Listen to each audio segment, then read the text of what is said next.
تو جب آپ کسی پر اعتماد کرتے ہیں تو اس کے آرڈر کو فالو کرتے ہیں. ڈاکٹر پر اعتماد تھا تبھی تو گئے نا اس کے پاس. اور ڈاکٹر عام طور پر بتاتے بھی نہیں ہے کہ یہ اس کے لیے ہے, یہ اس کے لیے ہے, یہ اس کے لیے ہے, یہ اس کے لیے ہے. لیکن اگر ڈاکٹر بتا دے تو مریض کو ذرا تسلی ہو جاتی ہے. کیا خیال ہے؟ ڈاکٹروں کے پاس چونکہ ٹائم نہیں ہوتا اس لیے بتاتے نہیں ہیں, بولے نکلو بس کیڑے مکوڑے بنائے. آپ ابھی بیٹھے ہیں, آپ نے ابھی بیماری بتانا شروع نہیں کی اور اس نے نسخہ پہلے لکھ دیا, بولے چلو نیکسٹ. تو ٹائم نہیں ہوتا نا. لیکن اگر ڈاکٹر تھوڑا ٹائم دے دے, آپ کو بتا دے دیکھو یہ سر میں درد ہے نا اس کے لیے یہ, تو اس سے فائدہ یہ ہوگا کہ آپ کو اطمینان اور اطمینان بڑھ جائے گا کہ بھئی ڈاکٹر نے میرے تمام امراض کو کور کیا ہے. ایسا نہیں ہے کہ غلطی سے کوئی گولی نہ لکھی ہو یا کوئی اضافی لکھ دی ہو. دوسرا, یہ ٹیبلٹ جب اس نے لکھ کے دی ہے اس میں جس مقصد کے لیے ہے تو میں کسی دوسرے ڈاکٹر سے مشورہ بھی لے سکتا ہوں کہ پیناڈول انہوں نے لکھ کر دی ہے, اس سے بھی اچھی کوئی گولی ہو تو ڈاکٹر صاحب آپ وہ بتا دیں. تو جب حکمت پتہ چلتی ہے تو تسلی ہو جاتی ہے اور علاج کرنے میں مزہ آتا ہے, کیونکہ اطمینان ہوتا ہے کہ اب یہ بیماریاں انشاءاللہ ٹھیک ہو جائیں گی. یہاں تک سمجھ میں آ گیا بیان آج کا؟ اگر یہاں تک آ گیا تو ہم آگے چلتے ہیں. اللہ تعالی کی حیثیت یقیناً ڈاکٹر سے زیادہ ہے. اللہ نے قرآن مجید کو نازل کیا روحانی بیماریوں کے علاج کے لیے. سمجھ میں آ رہی ہے؟ کس کے لیے؟ جسمانی نہیں. یہ جو روحانی علاج والے ہیں نا, یہ قرآن کی وہ آیت جس میں آتا ہے فیہ شفاء لما فی الصدور, اس میں سینوں میں چھپی بیماریوں کا علاج ہے, اس کو تعویذ گنڈوں پہ فٹ کر کے اپنی دکانیں چمکاتے ہیں. یہ درست ہے کہ قرآن مجید کی آیات سے بعض دفعہ ظاہری بیماری کو بھی شفا ملتی ہے, جیسے سورہ فاتحہ ہے, آیت الکرسی ہے, لیکن اصل مقصد قرآن مجید کا یہ نہیں ہے. دوسرا, قرآن کی جن آیتوں میں اللہ نے شفا رکھی ہے ان کے لیے کسی عامل کے پاس جانے کی چندہ ضرورت نہیں ہے. جب اللہ نے بتا دیا کہ یہ شفا ہے تو دم کر لو خود ہی. دیکھو, ایک ڈاکٹر آپ کو کہے, اسپیشلسٹ ہو, وہ کہے پیناڈول کھاؤ گے تو سر کا درد ٹھیک ہوگا. اب اس گولی سے کی پرمیشن لینے کے لیے کسی چھوٹے ڈاکٹر کے پاس جاؤ گے تو بڑے ڈاکٹر کی توہین ہے یا نہیں ہے؟ کیا کریں, کیسے سمجھائیں؟ بڑا ڈاکٹر جب کہہ دیا کہ بھائی اس میں ہے شفا, تو اب جا کے کسی عامل کے پاس جانا کہ آپ کہیں گے تو میں یہ کھاؤں گا, آپ نہیں کہیں گے تو نہیں کھاؤں گا, تو یہ پاگل پنا اور بیوقوفی ہے یا نہیں ہے؟ جب اللہ نے جادو کا علاج سورہ فلق اور سورہ ناس میں رکھ دیا تو اس کے لیے کسی عامل بزرگ بابا کے پاس جانے کی کیا ضرورت ہے؟ اللہ نے رکھ دیا نا, کر لو علاج بھائی, پھونک لگا تو ہو جائے گا فائدہ انشاءاللہ. یہی کام وہ کرے گا تو ماشاءاللہ اس میں شفا ہے. اور اپنے محلے میں کوئی نیک پرہیزگار آدمی اس نے کر دیا تو وہ کچھ بھی نہیں ہے. یہ ابقری والے ہی کریں گے تو شفا ملے گی, چوغتائی صاحب ہی کریں گے تو ٹھیک ہوگے, اور فلاں بابا کے پاس جاؤ گے وہ پھونک مارے گا تو ٹھیک ہوگے, ورنہ نہیں ہوگے. یہ کہاں سے نکالا آپ لوگوں نے؟ کہاں سے نکالا؟ اس کی کیا دلیل ہے بھائی؟ تو یہ دم بم خود ہی کر لیا کرو. اگر آپ سمجھتے ہو کہ ہمارے دم میں طاقت نہیں ہے, ہم میں اتنا دم نہیں ہے کہ ہمارا دم اثر کرے گا, تو محلے میں کسی بھی امام صاحب یا کسی بھی بزرگ سے کروا لیا کرو. نیک لوگوں کی پھونک میں اللہ نے زیادہ تاثیر رکھی ہے. بس اس سے زیادہ اس کی دم درود کی کوئی حیثیت, جملہ مکمل کر لیں, نہیں ہے. اور اتنی حیثیت ہے یہ میں مانتا ہوں. تو ایسے بعض کلمات ہیں احادیث سے ثابت ہیں یا قرآن میں بعض آیتیں ایسی ہیں تو ان میں اللہ نے شفا رکھی ہے تو وہ خود ہی پڑھ لیا کریں. سمجھ رہے ہو؟ اس کے لیے کسی کے پاس جانے کی چندہ ضرورت, نہ کوئی رسالہ پڑھنے کی ضرورت ہے کہ اس میں لکھا ہے یہ والا, یہ کام کے لیے یہ والا اتنی دفعہ پڑھو گے تو ہوگا. اس سے پوچھو آپ کو کس نے بتایا کہ اس کام کے لیے یہ والی آیت اتنی دفعہ پڑھیں گے تو ہوگا؟ کہاں لکھا بھائی؟ الہام ہوا ہے تو کیا پورا الہام سے پورا رسالہ چھپ رہا ہے آپ کا ہر مہینے؟ اتنے الہامات تو حضرت مریم پہ بھی نہیں ہوئے تھے بھائی, جو اتنی بڑی ولی اللہ تھی. ان پہ بھی 5-6 دفعہ الہام کی جو ہمیں تحقیق ہے, یہ 5000 الہام ہو گئے ہوں گے. یہ کیسے بزرگ ہیں؟ تو میں کسی خاص شخصیت کے خلاف نہیں ہوں, اس بارے میں سبھی ایک جیسے ہیں. اس بارے میں بات پھر نکل جائے گی دائیں بائیں, ہمارا حج پھر رہ جائے گا, ٹھیک ہے نا. تو میں یہ عرض کر رہا تھا کہ جب پتا ہوتا ہے کہ اس میں میں یہ عرض کر رہا تھا کہ اللہ تعالیٰ نے ہمیں جو عبادتیں دی ہیں ان عبادتوں کے بارے میں اگر ہمیں پتا نہ ہو کہ اس میں کیا حکمت ہے تو بھی ٹھیک ہے، کیونکہ آرڈر کس نے دیا؟ اللہ نے، اس عمل کریں گے ہم۔ اور اللہ اگر ہمیں ان کی حکمت نہ بتائیں تو بھی کوئی حرج نہیں ہے۔ لیکن اللہ کی رحمت ہے کہ اللہ تعالیٰ نے عبادتوں کی حکمتیں قرآن مجید میں بیان کی ہیں۔ زکوٰۃ کی حکمت بیان کی، تثبیتا من انفسہم، دل سے دنیا کی محبت نکلے گی۔ جب پیسہ نکالو گے نا، جب بھی لوگ پیسہ خرچ کرتے ہیں تو اس نیت سے کہ واپس آئے۔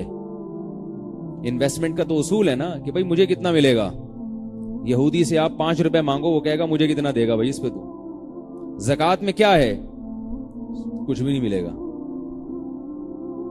شکریہ بھی نہیں چاہیے، تعلقات بھی وسیع کرنا مقصد نہیں ہے۔ بعض دفعہ انسان اس لیے دیتا ہے کہ بھائی مشکل میں کام آئے گا۔ نا نا نا، لا نرید منکم جزاء ولا شکورا۔ جب ہم کسی کو کھلائیں گے، اللہ کے لیے پیسے دیں گے، بھائی شکریہ نہیں چاہیے، تھینک یو نہیں بول دینا، کہیں ثواب نہ کم ہو جائے۔ تو اس سے فائدہ کیا ہوگا؟ پیسے کی محبت دل سے نکلے گی، دل میں سکون پیدا ہوگا، دنیا کی محبت نکلے گی، دنیا کا مسافر خانہ ہونا سمجھ میں آئے گا۔ اور بہت ساری حکمتیں، ابھی زکوٰۃ میرا موضوع نہیں ہے۔ نماز کی حکمت اللہ نے کیا بیان کی؟ ان الصلاۃ تنہی عن الفحشاء والمنکر، بے حیائی سے روکتی ہے۔ بعض لوگ کہتے ہیں ہم تو نماز پڑھتے ہیں، بے حیائی سے نہیں رکتے۔ اس کے 2 جواب ہیں۔ ایک جواب تو یہ ہے کہ آپ صحیح طرح سے پڑھتے ہی نہیں ہوگے، ورنہ 5 ٹائم باوضو رہنا بے حیا آدمی کے لیے بہت مشکل ہے۔ وہ ہر وقت کپڑے اس کے ناپاک ہی رہتے ہیں، اس کو تو بریکیں لگانی پڑتی ہیں، پاک صاف رہنا پڑتا ہے اس کو۔ اور نماز کے اوقات دن میں 5 ٹائم اللہ نے ایسے بکھیر دیے ہیں کہ آپ بار بار مسجد میں حاضری ہوگی تو آپ کو برائی کے لیے ٹائم دینا مشکل ہوگا آپ کے لیے۔ فلم دیکھ رہے ہیں، پھر نکل کے چلے گئے نماز پڑھنے۔ ایک صاحب ہمارے دوست تھے، وہ سینما گھر میں فلم دیکھنے جاتے تھے مگر نماز ہی پڑھتے تھے۔ کہہ رہے میں اتنا کنفیوز ہوتا تھا، فلم دیکھتے ہوئے پھر میں نماز کے لیے نکلتا تھا، تو وہ فلم کا مزہ کیا ہو جاتا تھا؟ کرکرا۔ تو ایسے لوگ بھی ہیں۔ ایک صاحب نمازی تھے، تو وہ بلیک میں سینما گھر کا ٹکٹ خرید رہے ہیں، وہ بھی بلیک۔ ایک تو سینما کا ٹکٹ خرید رہے ہیں اور وہ بھی کس میں؟ بلیک میں۔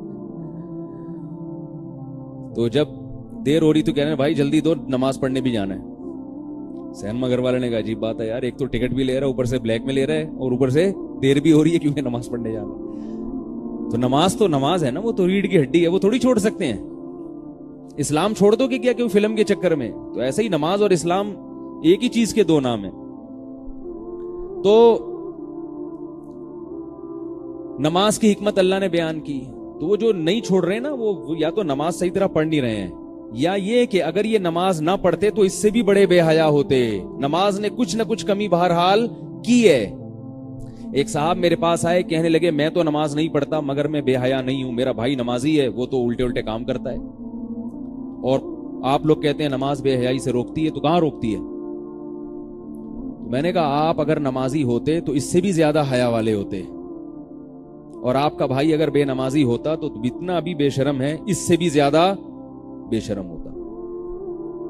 کیونکہ کچھ چیزیں تو ذاتی ہوتی ہیں اور کچھ کام نمازوں سے ہوتے ہیں۔ تو اسی طرح اللہ تعالیٰ اگر ہمیں حج کی حکمت بیان نہ کرتے تو بھی کوئی مسئلہ نہیں تھا، اور اللہ نے بیان کر دی، یہ اللہ کا اپنے بندوں پر احسان ہے۔ بہت ساری حکمتیں حج میں۔ حج کی جو عبادت کو جب دیکھا جائے تو سب سے بڑی حکمت جو ہمارے سامنے آتی ہے، اس حکمت کو سامنے رکھنے سے فائدہ یہ ہوگا کہ آپ اس کو حاصل کرنے کی کوشش کریں گے، آپ چیک کریں گے کہ مجھے یہ فائدہ ہوا کہ نہیں ہوا۔ دیکھو ڈاکٹر نے بتا دیا کہ یہ پیناڈول ہے، اس سے سر کا درد ٹھیک ہوگا، تو اگر آپ کا سر کا درد ٹھیک نہیں ہو رہا، باقی بیماریاں ٹھیک ہو رہی ہیں، اس کا مطلب یہ کہ یہ پیناڈول یا تو آپ نے کھائی نہیں ہے یا یہ کمپنی صحیح نہیں ہے۔ تو آپ کے لیے اپنی بیماری کا علاج اور آسان ہو جائے گا نا، ٹریس کرنا آسان ہوگا۔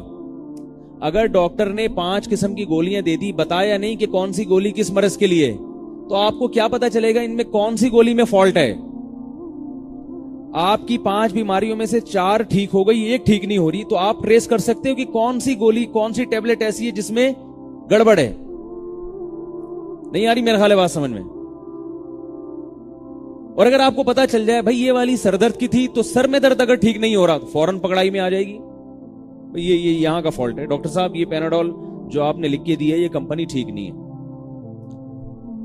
یا آپ کھانا ہی بھول گئے ہیں, یا ڈاکٹر ہی ٹھیک نہیں ہے, دوائی غلط لکھ کے دی ہے, کہیں نہ کہیں فالٹ ہے. تو اللہ تعالیٰ نے حج کی حکمتیں بیان کی, اگر وہ حکمتیں ہمیں حاصل نہیں ہو رہی, اس کا مطلب یہ ہے کہ یا تو معاذ اللہ نقل کفر, اللہ نے جو حج کا فریضہ ہم پر رکھا وہ معاذ اللہ اللہ سے غلطی ہوئی ہے, ظاہر ہے ایسا نہیں ہو سکتا. پھر اس کا مطلب یہ ہے کہ ہم نے جو حج کیا وہ حج ہے نہیں, اس میں کہیں فالٹ ہے, گولی کھانے میں غلطی ہوئی ہے, آپ نے کھائی نہیں ہے, یہ پوری خوراک نہیں کھائی, یا آپ نے پیناڈول آدھی کر کے کھائی ہے, سمجھ میں نہیں آ رہی, یا پیناڈول کے ساتھ آپ نے ایسی چیز بھی کھا لی ہے جس سے ڈاکٹر نے پرہیز بتایا تھا, اس کی وجہ سے پیناڈول نے اثر نہیں کیا, کچھ تو ہے نا. حج کا بنیادی مقصد کیا ہے؟ وہ حج کی عبادت ہمیں بتا دیتی ہے, کیونکہ حج میں ہم سے جس قسم کے کام کرائے جاتے ہیں وہ کام سارے ایسے ہیں جو عام دنوں میں دیوانگی کہلاتے ہیں. دیکھو نماز کیسی خوبصورت عبادت ہے, آپ مسواک کرتے ہیں, دانت صاف کرتے ہیں, وضو کرتے ہیں, صاف ستھرے کپڑے پہن کر تمیز سے اللہ کے سامنے آ کے خاموشی سے کھڑے ہو جاتے ہیں, رکوع ہے, سجدہ ہے, اچھی عبادت ہے نا, اس کی ایک لاجک ہے. حج عجیب ہی چیز ہے. اسلام صفائی کا کہتا ہے, اسلام کہتا ہے نا صاف ستھرے رہو, بلکہ دنیا کی ہر قوم کہتی ہے صاف ستھرے رہو. جتنی اسلام میں صفائی کی حرص ہے, اسلام جتنا صفائی کے معاملے میں حساس ہے, اتنا تو دنیا کا کوئی مذہب کوئی قوم نہیں ہے. بہت سینسٹیو ہے اسلام حساس کے صفائی کے معاملے میں. منہ کی پیاز کی بدبو کو برداشت نہیں کیا گیا, کچا پیاز کھا کے مسجد میں آنے پر پابندی لگا دی کہ بھی سانس میں بو آئے گی, تو تمباکو گٹکے سگریٹ کے بعد کہاں اجازت ہوگی. بہت سینسٹیو ہے اسلام. خوشبو, اسلام میں خوشبو کو بہت پسند کیا گیا. نبی صلی اللہ علیہ وسلم خوشبو سے نہا کے گھر سے نکلتے تھے, اتنے ہوا. جب نبی صلی اللہ علیہ وسلم گھر سے نکلتے تو صحابہ کہتے ہیں کہ ہمیں خوشبو کے جھونکوں سے علم ہو جاتا تھا کہ آپ تشریف لا رہے ہیں. میں بار بار کہتا ہوں ایک خوشبو وہ ہوتی ہے جو بدبو ختم کرنے کے لیے, اسلام میں وہ والی خوشبو کا تصور نہیں ہے. بعض غیر مسلم قومیں, سب کی بات نہیں کر رہا, بعض غیر مسلم قومیں ایسی ہیں کہ وہ اپنی بدبو کو ختم کرنے کے لیے اسپرے کا استعمال کرتے ہیں. اسلام میں خوشبو کا یہ مطلب نہیں ہے. بدبو ختم کرنے کے لیے نہانے کا, مسواک کا, ان چیزوں کا حکم ہے. بیری کے پتوں سے نہائیں یا صابن سے نہائیں. بدبو جب ختم ہوگی تو پھر اضافی چیز ہے یہ خوشبو. سمجھ رہے ہو کہ نہیں سمجھ رہے؟ ورنہ نبی کہتے کہ جو پیاز کھائے منہ میں اسپرے کر کے آئے. یہ کہتے نا نبی, بھائی جس نے کچا پیاز کھایا ہو وہ منہ میں کیا کر کے آئے, اسپرے کر کے آئے. نہ نہ نہ, پیاز کی بدبو کو پہلے ختم کرے پھر خوشبو پیدا کرے. تو خوشبو کا استعمال, میل کچیل کو دور رکھنا, پراپر ڈریس پہننا. اگر آپ نماز میں پراپر ڈریس نہیں استعمال کرتے, علماء کیا کہتے ہیں, آپ کی نماز مکروہ تحریمی ہے, واجب الاعادہ ہے. خذوا زینتکم عند کل مسجد, اللہ نے فرمایا ہر نماز کے وقت زینت اختیار کرو, پراپر ڈریس پہنو. زینت کا مطلب کیا ہے؟ مزین, برہنہ ہو کے یا ایسے اوٹ پٹانگ طریقے سے نہیں مسجد میں آ جایا کرو. حج میں سارا معاملہ کیا ہو گیا, الٹا. نبی صلی اللہ علیہ وسلم نے فرمایا حاجی اشعث اغبر, پراگندہ بال اور میلا کچیلا اللہ کو زیادہ پسند ہے. نہیں آ رہی میرے خیال میں؟ حاجی اللہ کو کیسا زیادہ پسند ہے؟ میلا کچیلا. خوشبو کا استعمال, یار بول لینا آپ لوگ, کوئی گورنمنٹ کی طرف سے پابندی ہے؟ خوشبو کا استعمال احرام میں حرام, سزا ملے گی ٹائٹ والی, پورا دم لازم آ جائے گا. خوشبو کا استعمال حرام. عورت کی فطرت ہے چہرہ چھپانا. عورت کی فطرت ہے ادھر توجہ رکھیں, عورت کی فطرت ہے چہرہ چھپانا, چہرہ ڈھانک کے رکھنا مردوں کے سامنے. وہاں حکم دیا کہ چہرے پر کپڑا لگانے کی اجازت نہیں ہے. یہ اس سے پتہ چلتا ہے کہ عورت کی اصل فطرت کیا ہے, چہرہ چھپانا. لوگ کہتے ہیں نا کہ عورت کو احرام میں چہرے چھپانے کی اجازت نہیں ہے, تو اس کا مطلب ہے اسلام میں چہرے کا پردہ نہیں ہے. اسلام میں چہرے کا پردہ ہے, اس لیے اس سے الٹ کروایا گیا ہے. وہاں پہ نہیں آ رہی میرا غالب بات, حج میں اپوزٹ کام ہو رہے ہیں. اس لیے علماء نے کہا ایسے شیڈ لے کہ اس کے آگے پردہ لٹکائے تاکہ چہرے کے پردے پر بھی عمل ہو جائے اور چہرے پر کپڑا بھی نہ لگے. اس میں عورت کو بہت الجھن ہوتی ہے, لیکن ہے کرنا پڑے گا. یہ خوشبو پر پابندی. عام دنوں میں حکم یہ ہے کہ بال, بغلوں کے بال اور زیر ناف بال بڑھانے کی اجازت. یار بول لیا کریں, کیا پیسے لے رہا ہوں کیا میں آپ لوگوں سے؟ کچھ تھوڑا سا ہمارا بھی خیال کر لیں. میں آپ جب ساتھ دیں گے تو مجھے بولنے میں آسانی ہوگی. پنجاب میں جائیں, وہ خطیب لوگ نعرے لگواتے ہیں, اس کے بغیر وہ بیان نہیں کرواتے. تھوڑی تھوڑی دیر بعد پڑھیں, اونچی آواز سے پڑھو درود شریف پڑھو, شاباش, پھر اونچی آواز سے سبحان اللہ کو. میں تو کچھ بھی نہیں کہلوا رہا آپ سے, آپ کے کراچی والے ہونے کا میں یعنی اس کی رعایت کر رہا ہوں. ورنہ پنجاب میں جب خطیب بیان کرتے ہیں آرام سے بیٹھنے نہیں دیتا وہ سننے والوں کو. تو میں تو نہ نعرے لگوا رہا ہوں آپ سے, میں کہتا ہوں بھائی جو بات کہوں سوال پوچھو تو جواب دے دیا کریں. تو اب مجھے ایک بات بتائیے, ہاں حکم ہے نا کہ بغلوں کے بال لینے چاہیے کیونکہ گندگی ہوتی ہے, 40 دن سے زیادہ ہو جائیں تو نماز مکروہ ہو جاتی ہے. حج میں اجازت ہے نہیں, ایسے ہی رہنے دو, میلے کچیلے. اب تو بہت جلدی جلدی حج ہو جاتا ہے. جب صحابہ کے دور میں کیا ہوتا ہوگا, جب مدینہ سے چلتے ہوں گے کئی مہینے ایسے واقعات ہوتے تھے, سر میں جوئیں پڑ جاتی تھی اور نیچے گر رہی ہوتی تھی وہ جوئیں. صحابہ کے ہاں ایسا ہوا کرتا تھا, آسان نہیں تھا حج. کتنی پابندیاں. عام حالات میں بال بڑے کرنا یہ زینت ہے. عورت کی تو ہے ہی زینت, مرد کی بھی زینت. نبی صلی اللہ علیہ وسلم کے پٹوں والے بال تھے. ٹنڈ جو ہے نا, یہ ایک آزمائش ہے اللہ کی طرف سے, یہ یاد رکھو. یہ جو لوگ کہتے ہیں نا گنجا ہونا سنت ہے, غلط. ٹنڈ اللہ کی طرف سے کیا ہے, حدیث سے ثابت ہے. یہ حدیث میں آتا ہے پچھلی امتوں میں 3 آدمی تھے, ایک کوڑ کا مریض, ایک کی ٹنڈ تھی, اور ایک بہت غریب تھا, کھانے پینے کو روٹی نہیں تھی. ایک فرشتہ آیا اللہ کی طرف سے, اس نے ان کو آزمایا اور اللہ کے حکم سے تینوں کو کہا بھی کیا چاہیے. جو ٹنڈ جس کی تھی اس نے کہا دنیا کی سب سے بڑی خواہش میری ہے کہ میرے سر پہ بال ہو گئے. جو بہت ہی غریب تھا اس نے کہا میری خواہش ہے کہ مجھے مال مل جائے. جو کوڑ کا مریض تھا اس نے کہا اس بیماری سے لوگ دور بھاگتے ہیں, ٹھیک ہے. تو سب کی بیماری اللہ کے حکم سے ٹھیک ہو گئی. پھر اللہ نے ان کو آزمایا, لمبا واقعہ ہے. لیکن اس حدیث سے کیا پتہ چلتا ہے کہ ٹنڈ کیا ہے, تو آزمائش اگر قدرت کی طرف سے ہو صبر کرنا چاہیے, جو کہ ایک عمر کے بعد خود بخود ہونا شروع ہو جاتی. اور اگر آپ پہلے سے ہی ٹینڈ کروانا شروع کر دیں, تو اگر آپ کو گرمی لگ رہی ہے اس لیے ٹینڈ کروا رہے ہیں, ٹھیک ہے. یہ بعض لوگوں کی ایسی فیس کی جو بناوٹ ہے وہ ایسی ہوتی ہے کہ ان پہ ٹینڈ جچتی ہے, ٹھیک ہے. تو ٹھیک ہے, اگر کسی پہ جچ رہی ہے تو جائز ہے. عورت کے لیے جائز نہیں ہے, مرد کے لیے جائز ہے. بھائی اگر تم ٹینڈ میں اچھے لگ رہے ہو, بالکل گول, صحیح ہے. لیکن عمومی طور پر کیا ہے, وہ کسی شاعر نے کہا ہے نا, حسن تیرا اس طرح سالم رہا, سر منڈانے پر بھی تو ظالم رہا ہے. بھائی ایک عاشق تھا نا, اپنے معشوق, ایک خاتون عاشق ہو گئی کسی مرد پہ, اس کی زلفوں پہ عاشق ہو گئی. اس نے عشق ختم کرنے کے لیے ٹینڈ کرا لی کہ تاکہ اس عورت سے جان چھوٹ جائے. تو اس خاتون نے یہ شعر کہا, حسن تیرا اس طرح سالم رہا, صحیح سالم ہے بالکل, سر منڈانے پر بھی تو ظالم رہا. کوئی فرق نہیں پڑا سر منڈانے پر. تو لیکن عام حالات میں ٹنڈ کیا سمجھی جاتی ہے, آزمائش. اس لیے شریعت نے ٹنڈ کا ہمیں حکم نہیں دیا. بھئی زینت ہے, قل من حرم زینت اللہ التی اخرج لعبادہ, فرمایا کون ہے جس نے اللہ کی زینت کو حرام قرار دی. اس لیے بال رکھو. اور دینداروں کو میں اس لیے خاص طور پہ بال رکھنے کا کہتا ہوں کہ وہ دین کی عکاسی کرتے ہیں.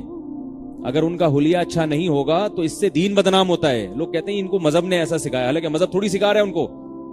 مذہب تو کہہ رہا ہے ان اللہ جمیل یحب الجمال, اللہ جمیل ہیں اور جمال کو پسند کرتے ہیں.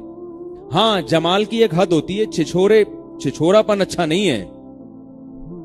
وہ پھر کبھی اور بیان کروں گا, اس پر کئی دفعہ کر بھی چکا ہوں. تو ایسا نہ ہو کہ بالکل ہی ایسے انگوٹھیاں, یہاں 5 انگوٹھیاں پہنی ہوئی ہیں, مرد کی بات کر رہا ہوں, اور وہ کیا کیا پہنا ہوا ہے, شامیانے پہن کے گھوم رہے ہیں پورے. تو حج میں ہم احرام اترتا نہیں ہے جب تک سر پہ اس طرح نہ چلے, بالکل صفا چٹ. جتنے عمرے کرو گے اتنی ہی دفعہ اس طرح سر پہ چلے گا. اب آپ مجھے ایک بات بتاؤ, یہ آپ نے اتنی قربانی دی اللہ کے لیے, مینا میں 5 دن گزارے, رمی میں کتنی تھکاوٹ ہوتی ہے, قربانی بھی کر لی, 5-6 لاکھ روپے بھی خرچ کر لیے, کب سے آپ گورنمنٹ کے اداروں کے دھکے بھی کھا رہے تھے. اتنے پروسیس سے گزرنے کے بعد جب آپ نے عرفہ کا وقوف کیا, مزدلفہ گئے, اس کے بعد رمی کی, تو اب تو اللہ کی طرف سے انعام یہ ملنا چاہیے تھا, بھائی تم نے بہت ہمارے لیے قربانی دی ہے. اب کیا ہے کہ جن کے سر پہ بال نہیں بھی ہیں, حاجیوں کو ایک ایسا تیل دیا جاتا گورنمنٹ کی طرف سے کہ وہ لگائیں گے تو سر پہ بال اگائیں گے. ایسا ہونا چاہیے نا, اللہ کی طرف سے گفٹ ملنا چاہیے. کیا خیال ہے بھائی؟ لیکن یہ عجیب انعام ہے, سارے کام ہو گئے, اب احرام کھولنے کا ٹائم آیا تو اللہ فرماتے جب تک ٹنڈ نہیں کراؤ گے احرام سے نکلو گے نہیں. لے بھیا. اور ایک دوسری طرف یہ بھی کہتے ہیں حاجی اللہ کے مہمان ہیں. آپ کے ہاں کوئی مہمان آئے, اس کی ٹنڈ کرا کے بھیج دو, وہ کیا بولے گا, یار یہ کیسے مہمان تھے بھائی, ہم ان کے گھر گئے تھے اور نہ انہوں نے ہمیں کھلایا نہ انہوں نے ہمیں پلایا, ہم ہی ان کے لیے گفٹ بھی لے کر گئے, ہم ہی نہیں میزبان کو تحفے بھی دیے, اور واپسی پہ چلو کچھ انہوں نے تحفہ نہیں دیا ہے بھائی, یا کوئی اکرام نہیں کیا, تو ویسے ہی آنے دیتے جیسے ہم گئے تھے. واپسی پہ کیا کیا, پکڑا نائی کو بلایا, سر مڑا کے بولے چلو شاباش نکلو ہے بھائی. اس کی کوئی لاجک سمجھ میں آتی ہے؟ یہ کیا ہو رہا ہے بھائی؟ لیکن ہو رہا ہے, ہو یہی رہا ہے. تو کیوں اللہ تعالیٰ یہ سارے کام کر رہے ہیں؟ کیوں ہمیں حکم دیا جا رہا ہے کہ صفا اور مروہ پہ دوڑو؟ ہے اللہ, حضرت حاجرہ دوڑ گئی تھی ایک دفعہ, اب ہم دوڑ کے کیا, بس ٹھیک ہے ہمیں پتہ چل گیا بہت بڑی قربانی تھی, ہمیں کیوں کہا جا رہا ہے کہ ہم بھی یہاں سے وہاں دوڑیں, وہاں سے یہاں دوڑیں اور اللہ کے گھر کے گرد گول گول چکر کاٹیں؟ یہ کون سی عبادت ہے بھائی؟ رکوع تو عبادت سمجھ میں آتی ہے, جھک جانا, سبحان ربی العظیم کہنا, ناک سجدے میں رکھ کے رگڑنا اور سبحان ربی الاعلیٰ کی صدائیں لگانا, یہ گول گول چکر کاٹنا یہ کون سی عبادت ہے؟ عام حالات میں حکم ہے ذکر آہستہ آواز سے کیا جائے, کیونکہ اللہ کو جنون اور دیوانگی پسند نہیں ہے.